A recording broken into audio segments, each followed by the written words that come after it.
L'homme, en situation de détresse sur une planète inconnue, n'a d'autre choix que de se débrouiller seul. Alors qu'il est perdu et ne sait pas quoi faire, il remarque soudainement qu'un endroit au loin émet une lumière constante. N'ayant nulle part où aller, il décide de s'y rendre. En chemin, Evans découvre une autre capsule de sommeil, mais malheureusement, elle s'est écrasée et désintégrée. Il se précipite à l'intérieur pour chercher des équipements d'oxygène, mais découvre que ceux-ci sont également endommagés. En partant, Evans ne remarque pas les griffures acérées laissées sur la capsule. Bientôt, il arrive à l'endroit lumineux, où il trouve un survivant qui est en train de construire un signal de détresse. En voyant Evans, ce dernier se réjouit et lui dit qu'il va d'abord l'aider à installer un dispositif, puis lui fournir de l'oxygène. C'est alors qu'Evans apprend que l'entreprise de développement spatial, pour économiser des coûts, a pris un raccourci en envoyant ses employés sur une route non encore explorée.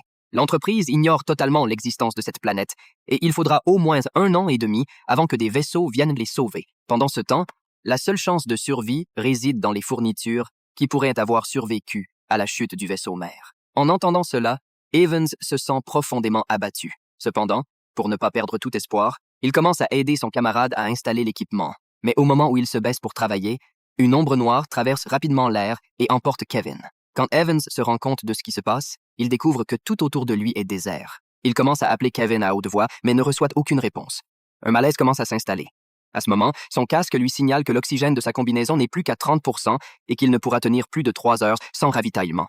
Sans hésiter, Evans envoie un signal de détresse vers la Terre, puis son casque lui conseille de se diriger vers le plus grand fragment du vaisseau mère pour y trouver du ravitaillement. Avant de partir, il prend l'arme de Kevin, pensant à son ami disparu. Alors qu'il marche, Evans continue de crier sur le canal de communication, mais cette fois, il entend une voix féminine répondre.